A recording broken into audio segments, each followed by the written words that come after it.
What's shaving people? What is up? My name is Carlos, and I am gonna do a shave and chat here on the Razor Company's YouTube channel. I do have my own YouTube channel. I do different content. I actually do EDC content, but I am a wet shaver, and I was honored when the Razor Company asked me to do a few videos. I've done a few, like tabletop reviews of DE razors, just how-tos, and today's going to be a quick, relatively quick shave and chat. So rather than just showing the players and what I'm going to be using, I've gone ahead and taken a quick image, and I'll be showing that on the screen as I am prepping myself for the shave. So now my pre-shave is a hot shower. I have the bowl already lathered with Bel Air from 345 Soap. Company, John Patton's company, makes awesome soap, and this is no exception. Great base. 3 milks, if I'm not mistaken. 3 leche. And yeah, super happy to use his soaps. Great value. You can pick it up at the Razor Company. This particular one, it's actually very simple note-wise. I'll go ahead and put them over here. But one thing I actually noticed about this particular soap is even though the notes portray one thing, when I put it to my nose, I actually get something else. It is a nice tropical summery vibe, nice warm weather vibe. But what I actually get, of all things, is guava. I get kind of a guava type of scent to this, with like a hint of almost like a hint of wood to bring it down. I know wood is in the scent notes. I forget the others, but very simple. John does some great scents. I also have flannel shirt from 345 Soap Company, and I've had no problem with it whatsoever. I mean, not only the soap, but the aftershaves, so good. And now, I think that this will do as far as the soap. Probably could dial in a little bit more water, but I'll just go with this right now. Now, I am using my Mercury razor with a Gillette Nacet on its second use, and this is 3 days of growth. Now, shave and chat. What was I going to chat about today? Well, I was originally going to come up with something that had to do, you know, with DE shaving, but I saw a Netflix documentary recently. I think it's a limited time, and I really implore that you guys see it. It's called Cocaine Cowboys. I have actually seen all 3 of them. This is the 3rd installment. And I say installment because the other 2 were more like documentary movies. And it's cool because for me, it hits home because I'm originally from Miami, where that all went down. And I was alive, you know, I was young. But I was actually alive during, you know, the story that is now on Netflix for people to see. And the story centers around 2 Cubans who were named Willie Falcone and Sal Magluta. Now, Sal, he was an interesting guy, and I won't really talk about him too much. You can actually find out a lot about him in the documentary, because the majority of it, you know, tends to center on him. But believe it or not, with Willie Falcone, I actually knew him. He was a friend of the family. My father did work for one of the boats that he used to race. Funny thing about them, both Willie and Sal, even though they were drug runners, they owned a speedboat company named Seahawk. Now, quick blurb about Willie. Willie Falcone you know, is Willie Falcone by name only. That's not actually really his name. His name isn't Willie, nor is it William or anything like that. His actual name is Augusto, and his middle name is Guillermo, which translates, you know, Billy or William, or in this case, Willie.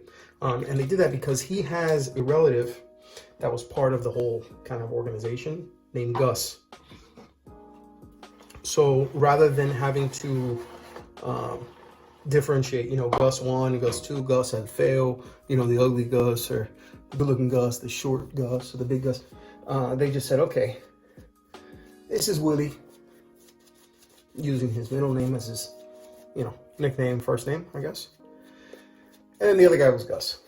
But it's funny because they had nicknames for all of them, for everybody that was there. Now, Willie was actually a very, very nice man. He was very nice to me growing up. And I say that because my father did work on some of the boats that he would race, because he would race power boats. And they were very good at it. They were on ESPN rather frequently, showing off, you know, their boats, extremely fast boats. They had two that were typically in races. One was Willie's, and the other one was Sal's. And I mean, they set a lot of records. And believe it or not, them being on ESPN and racing and all that stuff, that was going on while they were being pursued by the police for crimes and stuff that they committed, I think in California. And while the prosecution was searching for them, you know, while the guy that was in charge of finding them, you know, was, I guess on an off day, he really liked to watch sports, you know, ESPN, all that stuff. And he was into racing, boat racing. And lo and behold, one day he happened to see that they were, even though they were fugitives, they were actually in the middle of a race, and they won the race on ESPN. So it was kind of hilarious. But so my dad, back to what I was saying about Willie, my dad actually used to do work on boats for him. And on more than one occasion, my father, in his boat, would take me, maybe some of my friends, some family members. Sometimes my mom would come with us, and we go out to what was then known as, you know, the sandbar. And the sandbar really isn't like what the sandbar is today in Miami. Today, it's really just more for, you know, young kids to go out there and, you know, take a mobile DJ setup and get in a circle, and it's kind of like very shallow water where they can wade and just drink and have a good time. But it was kind of like that. It was like the preliminary, if you will. It was the sandbar before it was the sandbar. And everybody would get together. People like me, you know, the kids, would chill in the middle of the circle because everybody was anchored and then, you know, had bumpers joining each other. And they'd create a circle looking into a very shallow part of the sandbar. And that's where we would be. Sometimes the mom, sometimes everybody else who's playing sports, carrying on, having a good time, you know? And it was cool because, you know, while that was going on, then, you know, the parents, or, you know, the owners of the boats and that sort of thing, you know, like my dad and them, they would, you know, get together, you know, have a couple brewskis, a little Johnny Walker, a little something, you know. And, you know, my dad was a savage. But I actually got to meet Willie personally, not necessarily just because of that, but he he was into cars too. He used to do he used to race quarter mile, and he used to go to a lot of car shows and stuff. And my father did too. He had a 1971 Chevelle SS. It was a 396 that he had tuned himself and completely restored. It was all black with 2 white racing stripes. Very beautiful, beautiful car. And you know, it was pretty fast for what it was. And aside from that, it won a lot of trophies for, you know, best in show, that sort of thing at places. And one such event was World of Wheels. Now, World of Wheels was held every year, and I forgot exactly where, probably a convention center in Miami, but we would go travel over there, and they would have little, like, cool little things, like they'd have the old school Batmobile, and then they had the Batmobile at the time, which was like the 80s, you know, Jack Nicholson and Michael Keaton Batman movie, Batmobile, you know, stuff like that. Some more futuristic cars and demos and stuff like that. But then they had the actual show itself. And then one actual thing that they had was that Willie had purchased a prototype Corvette. And the cool thing about this Corvette was it was one of the only ones of its kind at the time.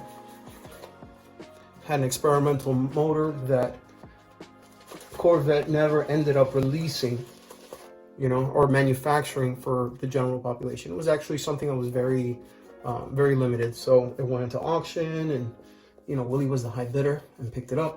And what he did was he brought the car to World of Wheels and gave all the kids an opportunity to take paint and to paint the Corvette. He had a special activity. These kids were hand chosen and stuff. And I was actually one of the kids that was chosen. He chose me out of the crowd. And I mean, he knew my dad, so, you know, I had a little bit of an in on that. And he chose me out of the crowd, and, you know, he formally met me in front of everybody. And, you know, he gave me my paintbrush. And he gave me my paint. And not only did I paint the car, but I was actually the first one to do it. I chose where I wanted to paint it, all that fun stuff. And it was pretty cool, you know? It was like, this was a one-of-a-kind Corvette, and, you know, I think I have some pictures of it at my parents' home back in Miami, but I'm not there. So, unfortunately,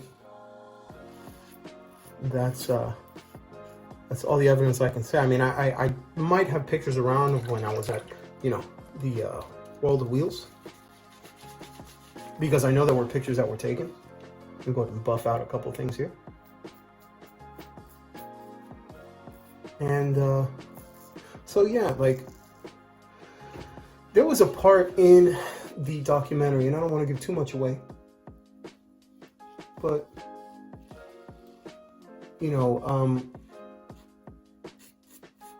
as with most, you know, crime organizations, or I guess you can say drug cartels, even though it wasn't,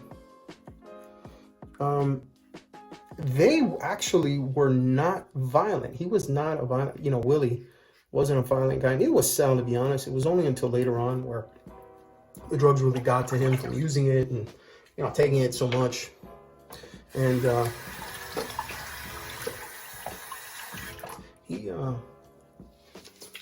he started, you know, performing hits on people, or ordering hits, because he himself wasn't really a violent person per se. He couldn't do it himself. He didn't really like the sight of blood.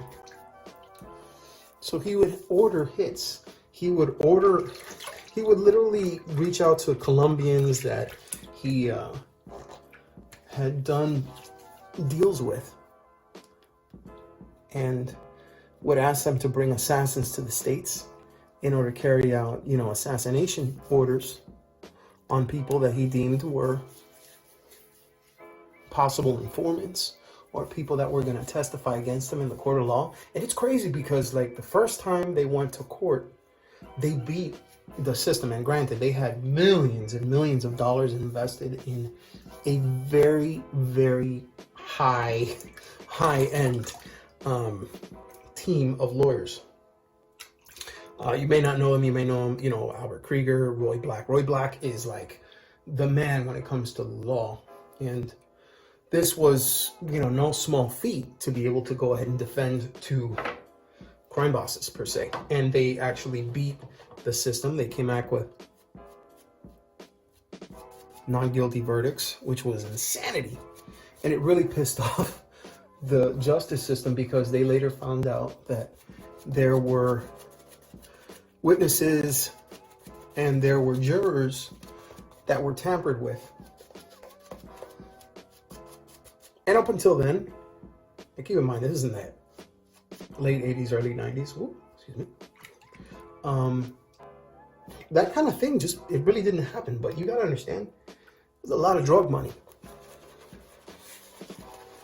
You know, there was a lot at stake. Yeah, some of it was going to the lawyers, who were getting paid very, very well. But a lot of it was going towards like hush money.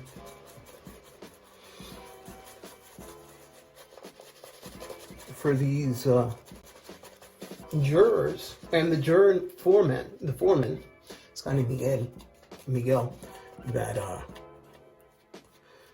really put the pressure on other jurors to give that, you know, not guilty verdict. And it was nuts. It was like something that was like, holy crap, you know, this stunned the nation, because it's like, these are people who are literally, you know, the heads of a very well-known, you know, South Florida or Miami drug cartel. And then they did all these other things, and it was crazy, because back then what they would do is they would take their money, and one way they would launder it is they would launder it, but one way they would spend it without people actually seeing it is in cash. They'd go and they just go crazy and make it rain at the nightclubs in South Beach. Now, back then, it wasn't like Miami Beach was nightclub city. In fact, what it was a wasteland where, you know, old people went to basically die. It was like, you know, before they ended up going to the Keys, you know, Miami Beach was like the spot for old people to retire. So what they did was they injected a lot of that, you know, drug money into nightclubs, and really fueled that economy there, to where other people were like, holy crap, people are really starting to invest in these areas. People started up buying up plots of land. They started up buying liquor licenses. And then voila, almost, but for what seemed like almost overnight, in the late 80s going into the 90s, the Miami club scene was born. And they were actually, I don't want to say indirectly, because the money was from them. They were responsible. Now these guys, the way that they got away with it though, and I'm not giving anything away from the documentary by saying this, but they got away with it because they used a lot of people that they have known and that have known them since they were in high school. They went to high school where my dad went to high school. It was Miami High. I got a lot of friends who went to Miami High too, you know? So from there, they knew that there were people that they felt that they could trust.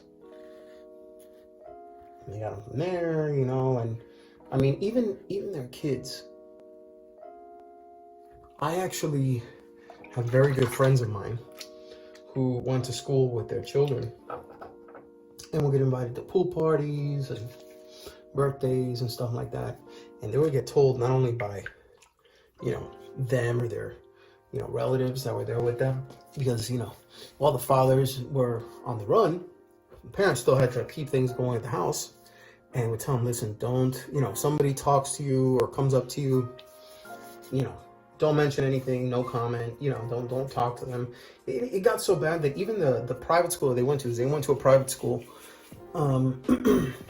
The head or the dean, principal, whatever you want to call it, actually called meetings and assemblies for students and told them, hey, look, you know, there's reporters, you know, all around the area. We don't want this to be a distraction to the school year. If they come by and they talk to you, just don't talk to them, you know? Don't give them anything. Now keep in mind, I've already done the 3 pass. I'm actually just doing some quick buffing, detailing.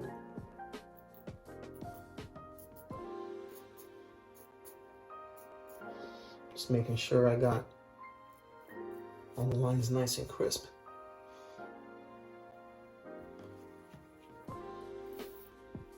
Oh man, even the feel afterwards, I can just put a very light film.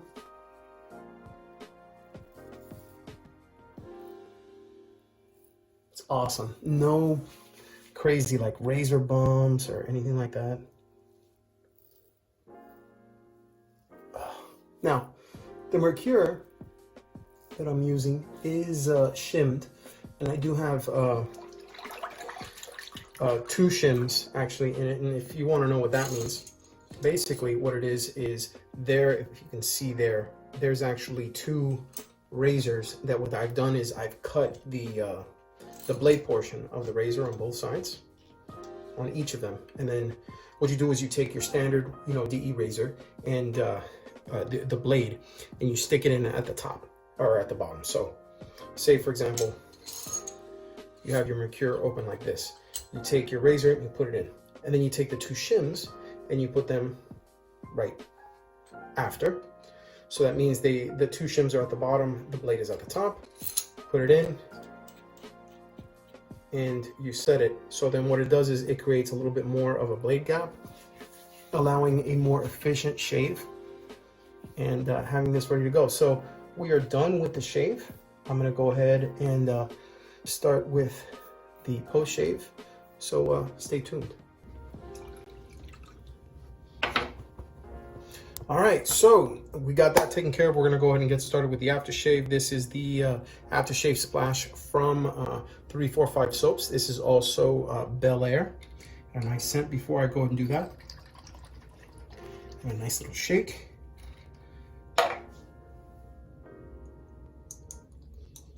I like being liberal with the aftershave, plus the aftershave that 345 puts out. In all honesty, is just excellent. I really enjoy it. Great shave so far, so good. This one isn't like you know, in comparison with the soap, this one's a little bit more toned down, believe it or not. I don't feel that the scent profile is the same, or actually smells the same. But again, this could also be because the ingredients are different. This isn't a soap that's scented. This is a splash with alcohol, by the way. So for those of you looking for a little bit of refreshing, just, you know, a little something to get some of those kind of raw areas from your shave, which I haven't had any problem whatsoever. Feel free to go ahead and pick this one up. This is great. A nice summer style scent, one I am very much into. And voila, that is done. Let me go ahead and put the balm, and this is the only thing that's not going to be from 345. This is the Unscented Sago Aftershave Balm from Zingari. Man, I've gone through quite a bit of this stuff. It's not even halfway. Now, you'll probably notice that I did not use a toner at the beginning, and that's because with 345, what they've done was, with the soap, they actually put all the pre-shave stuff into the soap so you can use it as a pre-shave and prep it. And then with the with the aftershave, they put a lot of things that you'd normally pick up,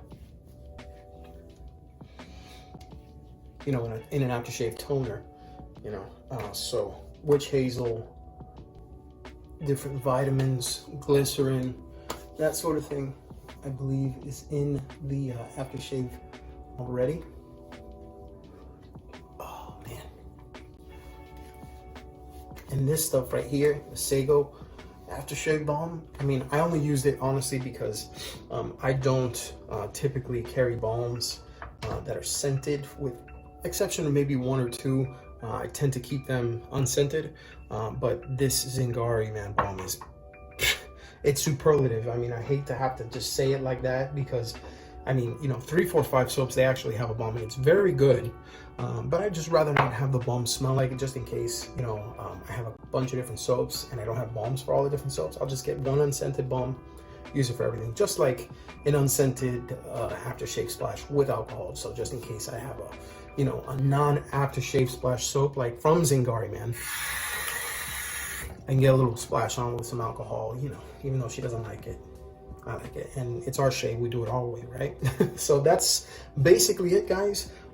Huge thanks to the razor company for allowing me to be on here. Huge thanks to 345 soap. I gotta tell you, Bel Air, the shave, the soap, the splash, I mean, everything that I used today was fantastic. I mean, the brush, this was actually my first artisan brush from Charles over at Craving Shaving. And then this right here, this is probably the first DE razor anybody gets recommended. You know, the Gillette Nasset blade inside does fantastic work. It's nice and smooth, but it does chop off quite a few days growth, as you can see. Looks good. Got a little bit of closeness here and here, but that's fine. I'll take care of that. So yeah, guys, thank you so much for watching. Mercure 34C was what I used as the razor, and this is my shaving chat. Thank you so much for tuning in. Hopefully I will see you again very soon here at the razor company. And remember, if you choose to get any of these things, they are all, with the exception of the shave brush, at the razor company website, where most anything here that I just put up, I mean, you know, the Mercure 34C, the soap, the splash, even the balm from Zingari, man, even if you just want to get one of those things, each one is over $10, so they will ship to you for free. So to keep that into consideration, I got a lot of stuff that's upcoming that's exclusive to the razor company. So be sure to go ahead and check that out and support a small business, ladies and gentlemen. Take care, and I will hopefully see you guys next shave. Peace.